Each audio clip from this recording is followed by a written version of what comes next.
What's up, everyone? Tony from the Cold Case Project, back again.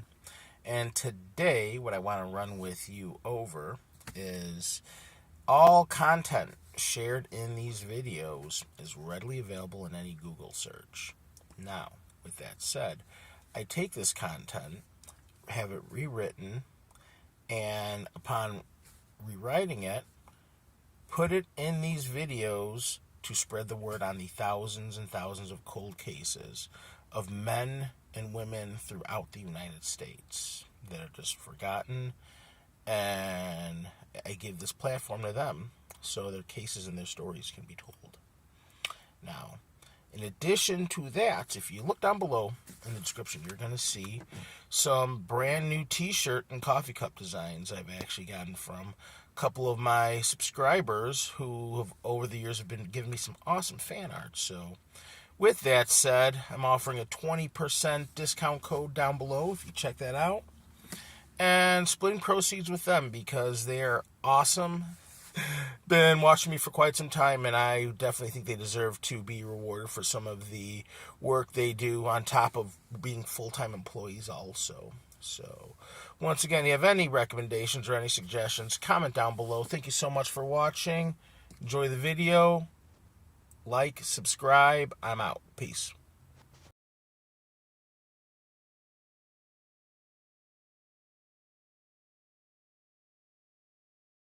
Some stories always stay in your memory. This one from Unsolved Mysteries is one for me. Paducah, Kentucky, September 30th, 1991. The late September sun cast long shadows over the tarmac at Barkley Regional Airport in Paducah, Kentucky, as the workday began to wind down. At just after 6 p.m., the airfield was quiet, the runways largely empty except for one Northwest Airlines plane waiting for clearance to take off for Memphis, Tennessee. It was a peaceful evening until an unexpected and unsettling encounter broke the stillness. Airport worker Wes Weaver was walking through the area when a young man approached him. He looked to be in his mid-20s, clean-cut, physically fit, and dressed neatly in layers of clothing, 2 pairs of jeans, a jogging jacket, a green sweater, a leather bomber jacket, and $50 running shoes. His hair was light brown and cut close to the scalp. Around his neck, he wore a pair of swimming goggles, and in his hand he carried a Sony Walkman. He didn't appear disoriented or intoxicated, but there was something off, something hurried and anxious in his demeanor. He asked Wes, "Are you a pilot?" When Wes replied no, the young man then asked if he knew any pilots, explaining that he desperately needed to get out west. In exchange for a ride, he offered his leather bomber jacket. Wes declined, but the man didn't press further. He wasn't hostile. He didn't ramble or rant. He just seemed desperate. His eyes darted around, his words clipped. Wes noted to himself that the man wasn't drunk or high.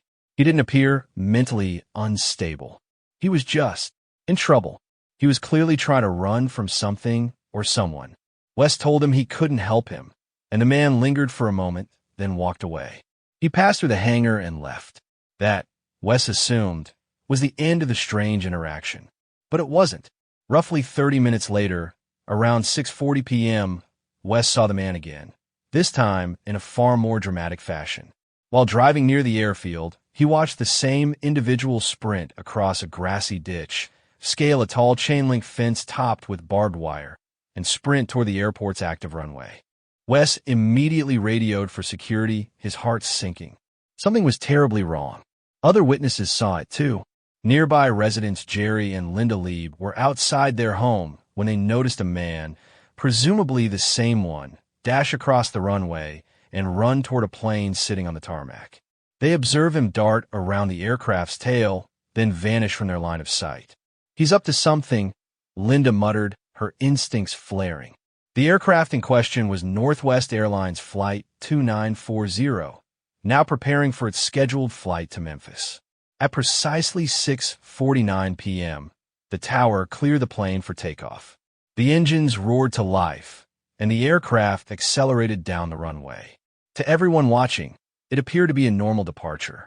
But as the plane rose into the sky, Linda noticed something fall from it. At first, she wasn't sure what she had seen. Was it a bird? Debris? A hallucination brought on by fading light and adrenaline? but others soon confirmed what she suspected. Something or someone had fallen from the sky. As dusk fell over Paducah, emergency personnel and airport staff mobilized. They combed the airfield and the surrounding woods, flashlights flickering in the darkness, the low hum of walkie-talkies filling the silence. At the northern edge of the airport property, Director of Airfield Services Ron Jones discovered a section of the perimeter fence that had been damaged. Nearby, lying motionless at the base of a wooded embankment, was a man's body. He was pronounced dead at the scene. There was no identification on him, no wallet, no driver's license, no clue as to who he was. Just the clothing on his back and a haunting sense of mystery. The young man had, somehow, managed to climb aboard a moving aircraft, hang onto it through takeoff, and then fall to his death from thousands of feet in the air.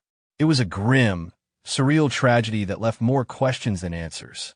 Coroner Jerry Bayer examined the body carefully. The man was likely in his early to mid-20s, well-built, athletic. He had no tattoos, scars, or identifying marks. His body was tanned all over, deeply, and notably with no tan lines. This suggested that he'd spent a significant amount of time outdoors, possibly sunbathing in the nude or wearing very little.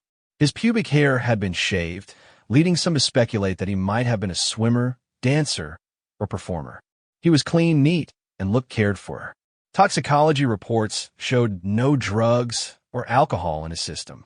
Inside the bomber jacket's collar, investigators found a label sewn into the fabric. Lieutenant L.F. Price, USAF. A hopeful lead, but when military records were checked, no such individual existed. Authorities were baffled. The man had managed to breach airport security, run 800 feet across difficult terrain, navigate around a large aircraft's tail system, and somehow cling to the fuselage or landing gear, possibly even climbing onto the wing. Airport manager Richard Roof would later say that the window between when the man climbed the fence and when the plane began its takeoff roll was no more than 2 minutes. In that time, he had performed a near-impossible feat. Eyewitnesses did not see him board the plane directly, and security footage was limited. The most likely theory was that he had climbed into the wheel well or gripped onto the wing strut. Once the plane became airborne and hit speeds of over 190 miles per hour, the wind force would have been staggering. The man may have held on for as long as he could, until the altitude, the speed, or simple exhaustion caused him to fall. Who he was, why he had done it, and what he was running from remained mysteries. With no identification and no one coming forward, the man was buried 6 weeks later in Oak Grove Cemetery. A simple headstone was placed over his grave, etched with these words, "Unidentified, about 25 years of age, fell to his death from an airplane at Barkley Regional Airport, September 30th, 1991. The story aired on Unsolved Mysteries, generating some interest but no definitive leads. Investigators considered all sorts of possibilities. Was he a military deserter? A drifter? An escaped convict? A performance artist or dancer from a traveling group? Each theory was chased and ruled out. The man remained nameless, a ghost, buried far from anyone who might have known him. In 1997, the case took a sudden turn. In Ohio, a woman named Dee Duker was watching a rerun of Unsolved Mysteries when the segment on the man on the plane came on. As she watched the autopsy photos and heard the story, a chilling realization hit her. She believed the man was her missing stepson, Brian Stanley Duker. Brian had disappeared in late September 1991, just days before the man's death in Paducah. A 28-year-old from Cincinnati, Brian was a gifted long-distance runner with a history of mental illness. He had been diagnosed with paranoid schizophrenia 6 years earlier, at the age of 22. He was intelligent, imaginative, and fiercely independent, but also plagued by delusions and paranoia. He had long struggled with the idea of being institutionalized or heavily medicated. Brian's sister had visited him on September 26, 1991. She found him acting strangely irritable, agitated, intensely focused on cleaning his apartment. She left, concerned. The next day, their father, Jerry, stopped by. Brian wasn't home. Inside the apartment, Jerry found something ominous. Brian's wallet, a handwritten will, and a note explaining that he wanted to go west to climb mountains. He never returned. At first, the family assumed he had gone on another unannounced trip, something he'd done before. But as days turned into weeks, they reported him missing. When Dee saw the Unsolved Mysteries broadcast, she immediately contacted Paducah authorities. Investigators were dismissive. They claimed Brian didn't match the dead man's profile, perhaps thrown off by small discrepancies in the facial features or the man's appearance. But Dee remained convinced. The height, weight, age, physical build all matched. The clothing was similar to what Brian owned. Even the distinctive tanned skin was familiar. The family studied the autopsy photos and felt certain it was Brian. In June 1999, 8 years after the incident, Dee contacted a local journalist, Bill Bartleman, who had written an article about the mystery man. Bill passed Brian's photo and description to coroner Jerry Bayer. Jerry saw the similarities immediately. A family friend, who also happened to be a detective, located Brian's fingerprints from a prior arrest. Jerry faxed the prints from the unidentified man. On June 8, 1999, the results came back. It was a match. The mystery man was Brian Stanley Duker. The confirmation brought closure, but not comfort. Brian's family now knew what had happened, but the sorrow remained. What had driven him to leap onto a plane in flight? What fears or delusions had fueled such a desperate, fatal act? Brian had long battled his schizophrenia, often refusing help. He believed people were following him. He struggled to distinguish between what was real and what wasn't. Perhaps, in his mind, climbing onto the plane was the only escape left. In September 1999, the Duker family held a memorial service for Brian. They added a second headstone next to the first, now etched with his name and birth date, March 9, 1963.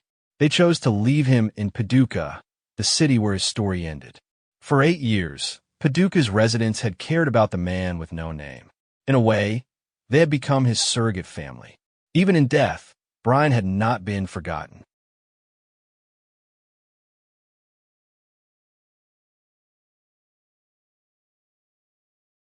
On the evening of August 15, 1980, in Visalia, Kentucky, a 17-year-old boy named Randy Sellers vanished without a trace. What began as a minor scuffle at the local county fair quickly escalated into one of Kentucky's most perplexing missing persons cases, one that continues to stir both local suspicion and national curiosity more than 4 decades later. The last people known to have seen Randy alive were 2 officers with the Kenton County Police Department, a fact that would later fuel rumors, accusations, and lingering doubts about what really happened that warm summer night in northern Kentucky. It was a typical Friday night in rural Kentucky. The Kenton County Fair, held annually in Independence, was a social highlight for the area's young people. For Randy, the fair represented a night of fun and freedom. He'd recently been talking about becoming an iron worker, like his stepfather, and although he had made some youthful mistakes in the past, by all accounts, he had been in a positive state of mind in the weeks leading up to his disappearance. That night, however, things went sideways. According to police reports, Randy had been drinking alcohol and using marijuana, which contributed to increasingly disorderly behavior at the fair. At some point during the night, he became involved in a fist fight. The Kenton County Police Department was called, and 2 officers arrived to break up the altercation. Randy was arrested for public intoxication and disorderly conduct. The officers would later claim that Randy was belligerent, and while inside the squad car, he struck one of them. This incident, though serious, was reportedly viewed with some leniency by the officers due to Randy's age, just 2 weeks shy of his 18th birthday. Rather than book him, the officers decided to give him a break and drive him home. But he never made it. Here, the story enters the realm of conflicting accounts. According to the police, Randy refused to provide a clear address and gave incoherent directions to his home. They claimed he became increasingly uncooperative and physically aggressive, so they made the decision to release him approximately 1 mile from his home in Visalia, near a railway overpass. The officers said they believed he would be able to find his way home safely. That drop-off point marked the last known sighting of Randy Sellers. When he didn't arrive home that night, His family was concerned, but initially assumed he had stayed somewhere nearby. But as morning came and there was still no sign of him, panic set in. Randy's family reported him missing on August 16, 1980. What followed was a decades-long journey filled with false leads, strange confessions, and painful dead ends. Almost immediately, police and volunteers launched a search for Randy. With the Licking River running near the area where he was last seen, one of the first theories was that Randy, still intoxicated and possibly disoriented, had wandered too close to the riverbank and accidentally fallen in. Footprints matching hiking boots, a pair known to belong to one of Randy's relatives, were discovered near the water's edge. There were even signs that someone had slipped on the muddy bank, leading investigators to lean heavily on the accidental drowning theory. Divers searched the Licking River, combing the area thoroughly, but no body, clothing, or personal belongings were ever recovered. Later analysis would suggest the footprints may have actually belonged to rescue workers or volunteers searching for Randy, not to Randy himself. That theory further unraveled when family and friends pointed out that Randy was not known to be wearing hiking boots that evening. The river search came up empty, and investigators were back to square one. In the weeks and months after Randy's disappearance, rumors began to swirl, some involving Randy being seen alive in other towns, others pointing to possible drug-related violence, and a few that were far more sinister. One such rumor involved local law enforcement themselves. Some residents claimed to have overheard conversations or received third-hand reports suggesting that Randy had been badly beaten by one of the officers who arrested him, and that the circumstances of his release may not have been as innocent as the official story suggested. According to one persistent rumor, Randy may have died in custody, and his body was quietly disposed of to cover up the incident. The officers involved strongly denied these allegations, and no physical evidence was ever produced to support the claim. Still, the whispers never fully disappeared. Each time tips suggesting law enforcement involvement came in, the Kenton County Police referred the matter to the Kentucky State Police, who found no credible evidence to justify pursuing charges or public disciplinary action. Yet the mere possibility has continued to haunt the community.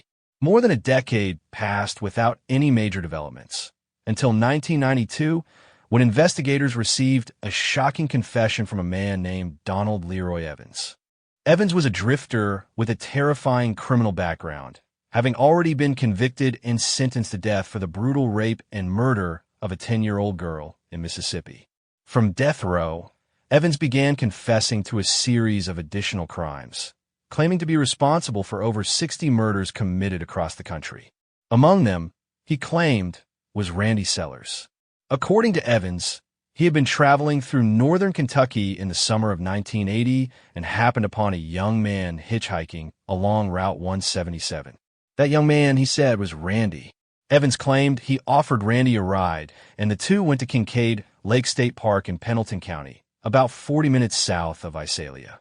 There, they drank beer together, and according to Evans' chilling confession, he shot Randy in the back of the head and buried his body in a shallow grave within the park. Evans even provided investigators with a crude hand-drawn map of the area where he claimed to have buried Randy. Shockingly, the map aligned with actual trails and terrain at Kincaid Lake, lending some credibility to his statement.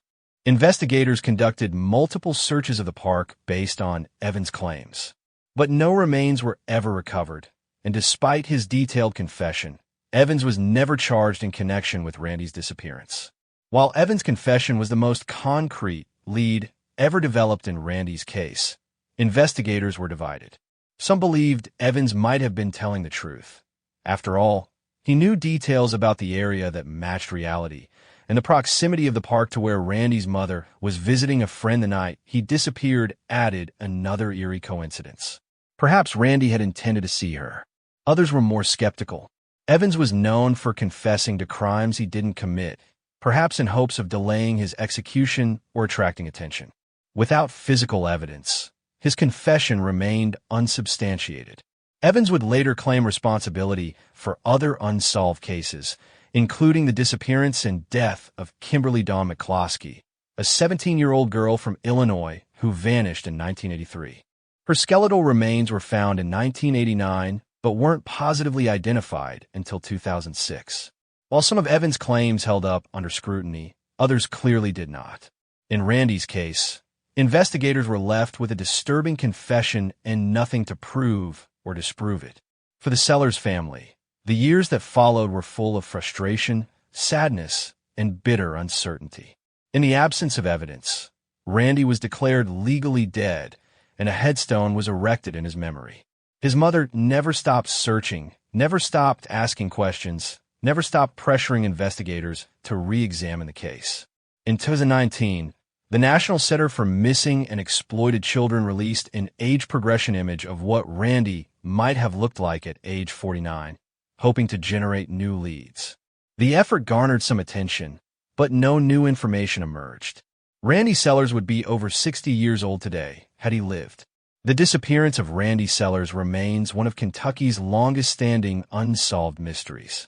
From a small-town fair to a death row confession, from unsubstantiated rumors of police misconduct to exhaustive river and park searches, every lead has ended in heartbreak. What happened to Randy Sellers that night in August 1980? Was he simply a drunk teenager who wandered into the night and met a tragic accident? Was he picked up by a stranger with evil intentions? Or was something more sinister, more local, more covered up at play? The truth, as of now, remains buried in silence. But Randy's name has never faded. His story continues to be shared, retold, and reinvestigated by those unwilling to let go. Because somewhere out there, someone knows what happened.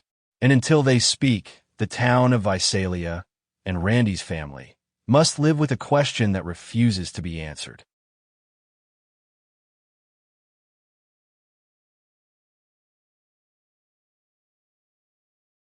On the surface, 25-year-old Samantha Rose Sperry was a vibrant young woman with a bright smile, a strong will, and a heart full of love for her children. But beneath that smile lay a storm of struggles, personal demons, a toxic relationship, and the quiet battles that come with addiction and recovery.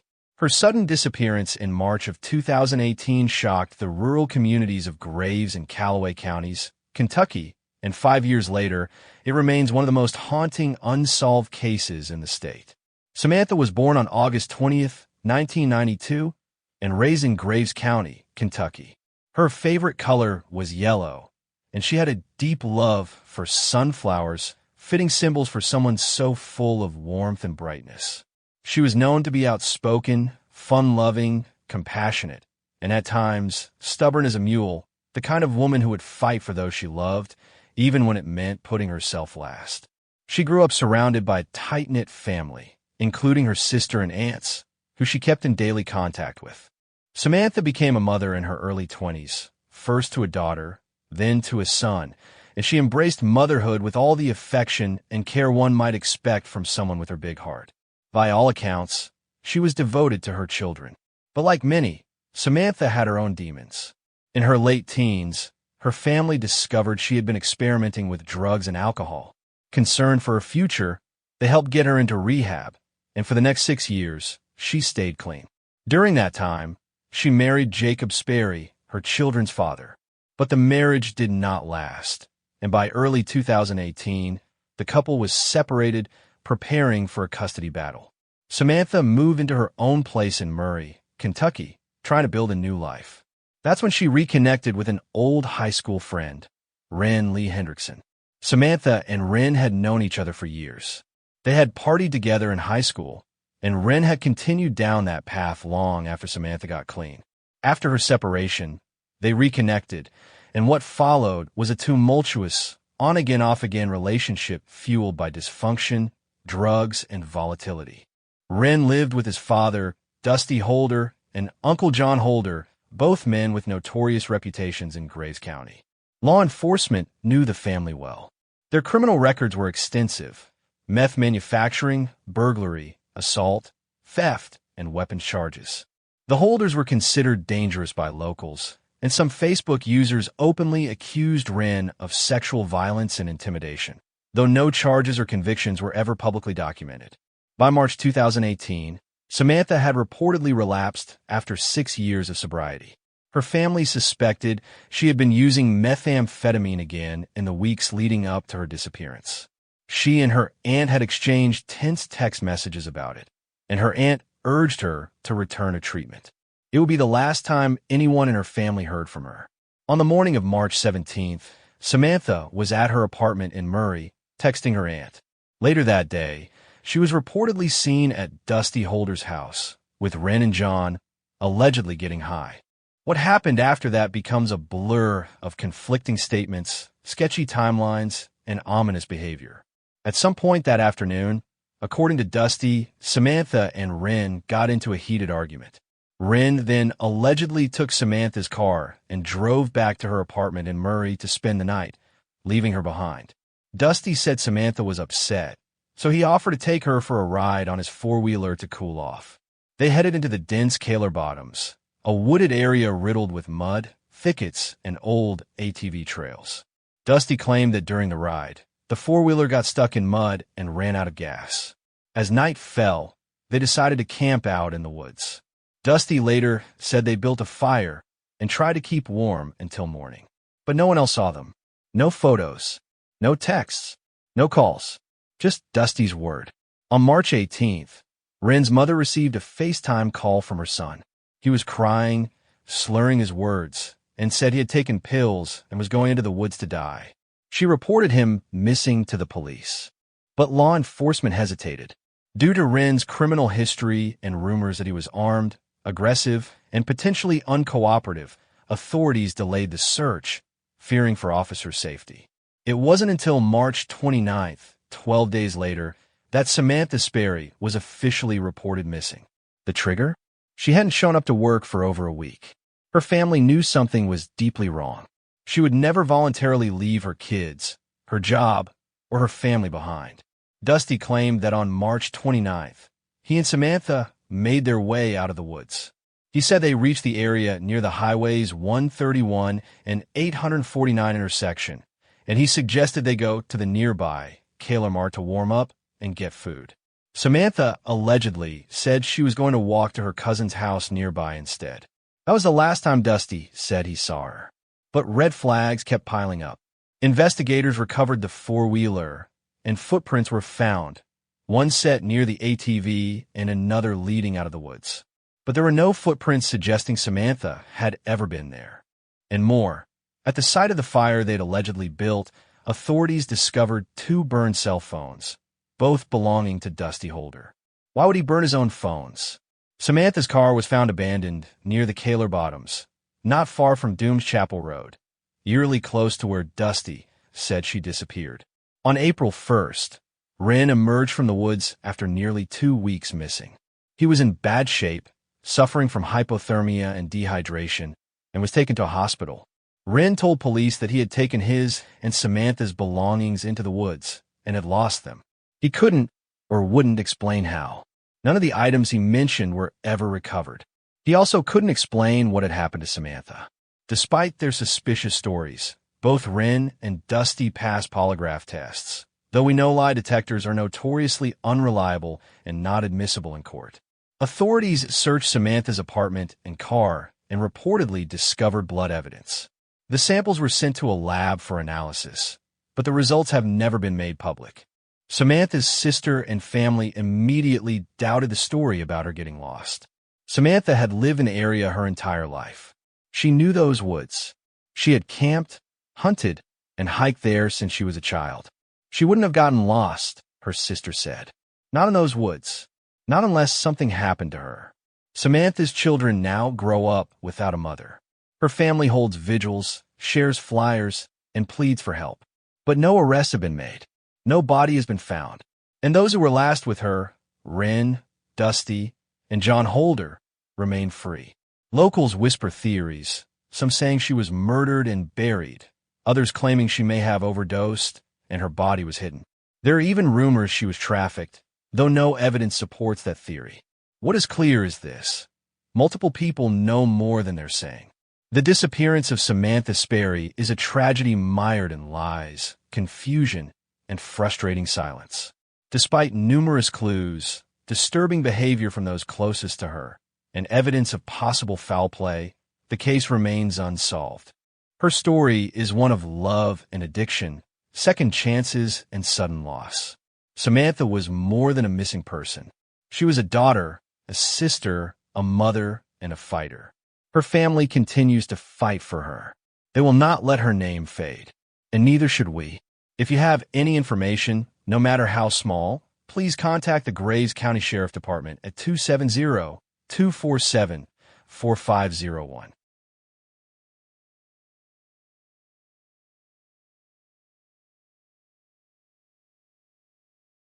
On January 11, 2011, Chad Smith, an attorney from Shepherdsville, Kentucky, was last seen by his wife at their home. What began as a domestic argument quickly escalated into a physical altercation. According to reports, Chad and his wife got into a heated disagreement, and during the argument, Chad reportedly pulled his wife's hair and hit her in the face, though there were no visible marks. To protect herself, Chad's wife fired a handgun several times to scare him away. After the argument, the couple went to a Waffle House restaurant, but things continued to unravel. Chad, while driving, hit another car in the parking lot and then drove away, leaving his wife behind. Feeling alarmed and concerned for her safety, his wife called the police, filed an assault complaint, and spent the night in a motel. The following day, Chad's wife returned home, but Chad was nowhere to be found. His car was also missing, and there was no sign of him. In fact, his wife found that Chad had left without his coat, phone, wallet, or any identification, which was out of character for him. Chad would never leave without his wallet. The situation grew more concerning, and his wife reported him missing on January 13, 2011. The next day, January 14th, his car was found abandoned in the 100 block of South 7th Street in Louisville, Kentucky, not far from the Ohio River. The car's keys were left on the center console, and his cigarettes were also found inside, but there was no sign of Chad. Chad Smith worked as an attorney in the Bullitt County Attorney's Office in the Tax Collection Division. However, he had recently lost his job, which caused him a great deal of distress. His wife described him as being particularly depressed in the days leading up to his disappearance, as he had spoken about his struggles with his career and his mental health. Chad had even mentioned the possibility of suicide during this difficult time. Although his wife and family were concerned for his emotional well-being, they were not sure how serious he was about his intentions. However, his sudden and unexplained disappearance raised even more concerns, as it was unlike him to leave without notice, especially in a moment when he was feeling emotionally vulnerable. Despite the troubling circumstances, authorities have stated that they do not believe foul play was involved in Chad's disappearance. However, given the emotional strain he was under and the sudden nature of his disappearance, it's unclear whether Chad might have taken his own life or simply left in an effort to escape his troubles. His wife and loved ones fear that Chad may have taken his own life, but there is no direct evidence to confirm this. He may have even left Kentucky and returned to his home state of Alabama, where he was originally from, though that remains a theory. His family is left with unanswered questions about his well-being, and they continue to search for answers. The case of Chad Smith is an unsettling reminder of how mental health struggles and life challenges can sometimes lead to drastic decisions. His sudden disappearance, amid his personal struggles, continues to raise questions. Was Chad simply trying to escape his situation, or did something more tragic occur? If you have any information on Chad Smith's disappearance, please contact the Shepherdsville Police Department at 502-921-1000.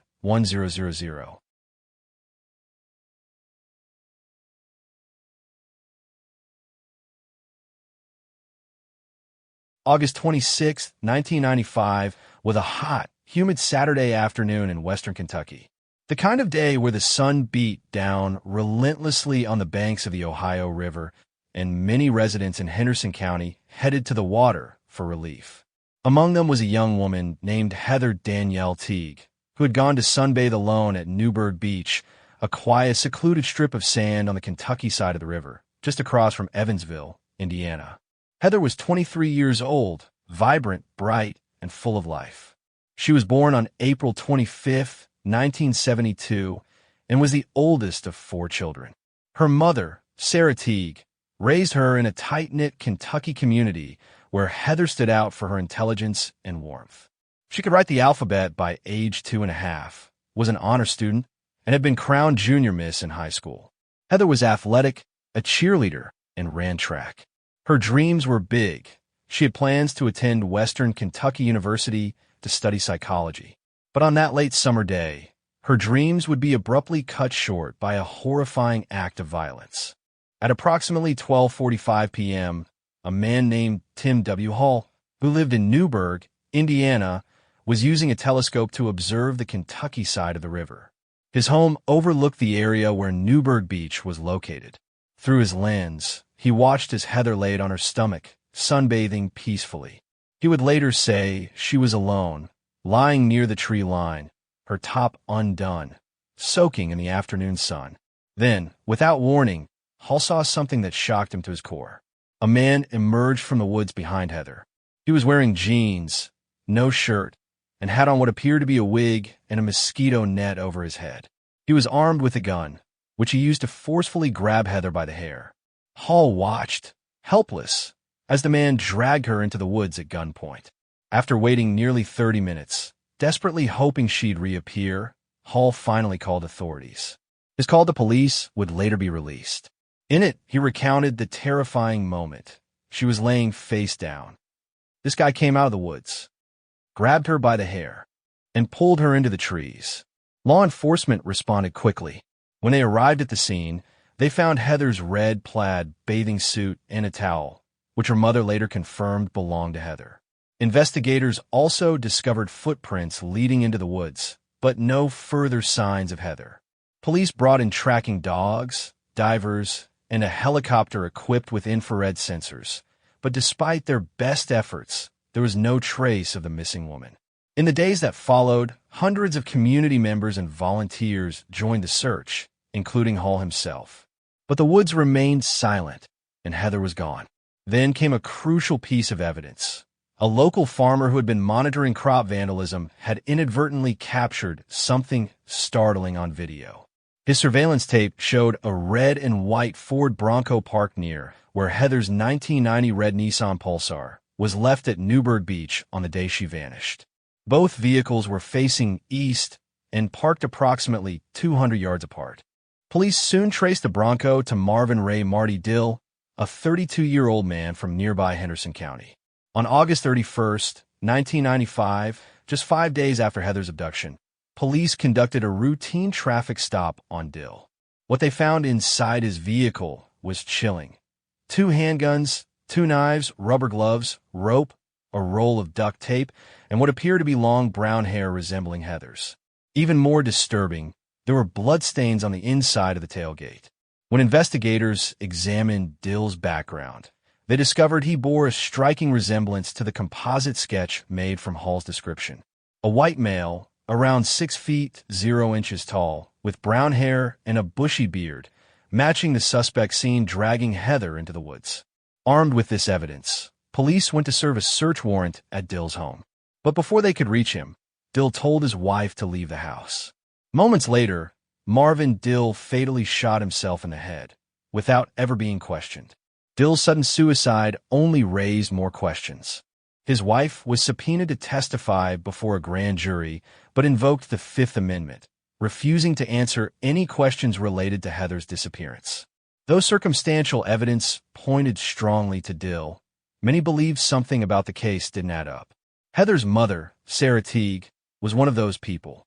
In the years that followed, Sarah would become an unrelenting force, determined to uncover the truth about what happened to her daughter.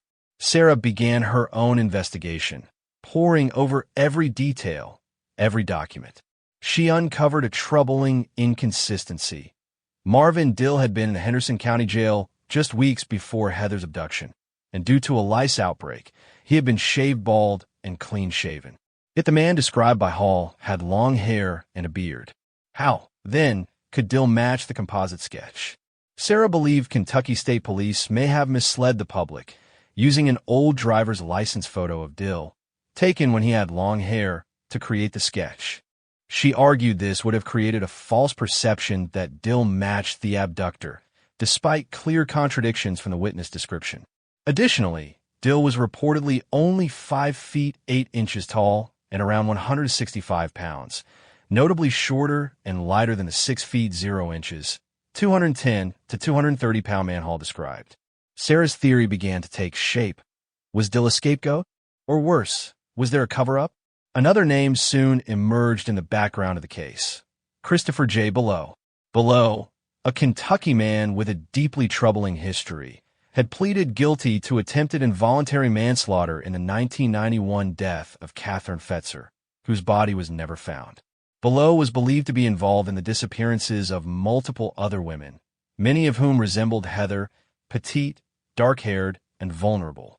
Below had left Kentucky the same day Dill died. Police discovered that Below and Dill knew each other. They had gone to grade school together. Though Dill was consistently identified by the witness as the abductor, Below looked strikingly similar to the composite sketch. Could he have played a role? Or perhaps orchestrated the crime? Despite growing suspicion, Below was never charged in connection with Heather's disappearance. Authorities were unable to connect him conclusively, and the case stalled once again. In 2013, nearly 2 decades after Heather vanished, Sarah Teague filed a civil lawsuit against local, state, and federal agencies. She alleged a wide-ranging cover-up, claiming that investigators ignored leads, misdirected public attention, and failed to pursue other suspects, including Below and potentially corrupt officials. She pointed to FBI files indicating there had been a drug ring in western Kentucky during the time of Heather's disappearance, involving identity theft, drug trafficking, and even law enforcement corruption. Sarah wondered if Heather, perhaps unknowingly, became entangled in something far more sinister. One claim, impossible to confirm but impossible to ignore, alleged that Heather may have met with FBI agent James Hendricks at a boat ramp the night before she disappeared at 3:00 a.m. Hendricks would later face disciplinary action and quietly resign from the FBI after being accused of sexual misconduct involving multiple women. Some theorized Heather may have been acting as a confidential informant and had to be silenced. Others whispered she had been placed in witness protection, but Sarah never received any credible confirmation of such a move.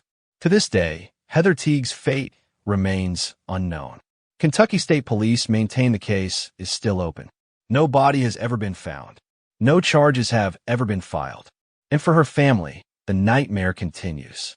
In 2021, Sarah spoke candidly about her journey. "I believe God has been preparing me for this search since I was born. I stand firm in my hope and faith that Heather is coming home any day now." At the time of her disappearance, Heather Teague was 23 years old, 5 feet 0 inches tall, 100 pounds brown hair, green eyes, curvature of the spine from scoliosis, flat feet, a distinct red birthmark on her right buttock. Age-progressed photos show what she might look like today in her 50s. If you have any information about the disappearance of Heather Teague, please contact the Kentucky State Police.